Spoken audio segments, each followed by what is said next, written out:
fahasoavan'i Jesoa. Amen. Hivavaka isika.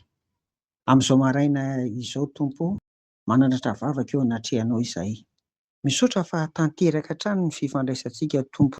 Eo ny teninao ampidininao anay, ary izay dia afaka manandratra vavaka koa ao an-dapa ny fahamasinanao. Dia misaotra indrindra Tompo fa Andriamanitra velona ianao, akaiky anay noho ny amin'i Jesosy Kristy zanakao.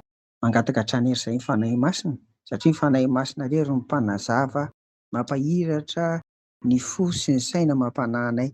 Alalànay fa tena sarobidy ny teninao Tompo amin'ny anaran'i Jesoa. Amen. Ry havana, azo inoana fa ny nahatonga ny FJKM, izy moa izany mandrafitra ny perikôpa, izany hoe ireo andinin-tsoratra masina izay vakiana sy toriana ao amin'ny fiangonana isaky ny alahady mandritra ny taona, nahatonga azy nanome lohateny hoe mahatoky amin'ny asa ny mpino, dia tsy inona akory fa isaky ny volana aogositra tahaka an'izao dia mahatsiaro isika andreo martiora, nijoro mahatoky ka tsy mivadika hatramin'i Jesoa hatramin'ny fahafatesana.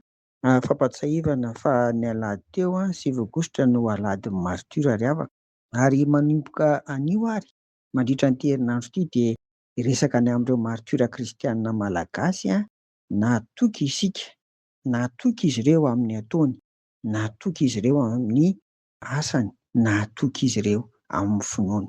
Teo amin'ny tantara ary indrindra zava-dehibe amin'ity anio ity, satria feno 5 amby 20 taona anio izany hoe ny alakamisy 13 aogositra taona 7 amby telopolo sy 20 dia nogadraina tao amin'ny trano fiangonana tao Ambatonakanga i Rafaravavy Rasalama, ary vonoina teny Ambohipotsy izy ny ampitso alatsinainy 14 aogositra taona 7 amby telopolo sy 20 Izy io izay no martiora kristianina voalohany. Heverina ry havana ary fa hanamafy ny finoantsika ho mahatoky amin'ny atao rehetra, eny hatramin'ny fahafatesana aza, ny fampatsiarovana etoana indray ny tantara velona niainan'ny kristianina malagasy tamin'izany fotoana izany. Ry havana, malalaka ny fivavahana kristianina ankehitriny, misaotra ny Tompo fa mihena an'izany tsika, fa mba manao ahoana kosa re mba fiainantsika an'izany hoe mahatoky, mahatoky amin'ny ataony, mahatoky amin'ny asany, mahatoky amin'ny finoana ny mpino ry havana. Boky anankiroa no ananako, dia ireo ry havana no vakiako, izay hitondrako ary hampitinako anareo ny tantaran'ireo martiora. Ny boky voalohany dia ny martiora malagasy natondra bary mpitandrina. Io dia tantaran'ny faninjehana mangidy ny haretan'ny kristianina teto Madagasikara tamin'ny tany maizina. Natonta fa nimpitona izy ity, navoaka ny imprimerie luthérienne tamin'ny taona 7 amby 1700. Ny boky faharoa dia antsoina amin'ny teny vahiny hoe ouvrage collectif, satria misy olona 70 no nanoratra azy, dia nakambana ho boky anankiray gasy vazaha izany mpanoratra izany.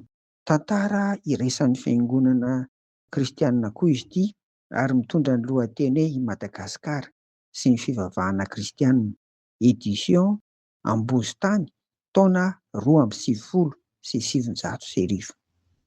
Izay voalaza ao anatin'ireo boky ireo izany no hozaraiko aminareo ry havana manomboka rapitso. Hoy ary ny Tompo, aza matahotra izay efa hiaretanao. Indro ny devoly efa hanao ny sasany aminareo ao an-trano maizina. Mba ho voazahatoetra ianareo ary anam-pahoriana afoloana. Aoka ho mahatoky hatramin'ny fahafatesana ianao, dia omeko anao misatro-boninahitra fiainana. Amen. Apokalipsy 2:10 ry havana no ahitantsika an'izany. Amen. Mivavaka ary sika. Tompo, sokafo ny fonay, andraisanay lesona ary amin'izay nataony ny martiora amin'ny fanompoana anao, indrindra amin'izany hoe fahatokiana, mahatoky amin'ny ataon'izany. Angatanay amin'ny anaran'i Jesosy izany Tompo. Amen. Ho aminareo ny fiadanan'i Jesosy. Amen.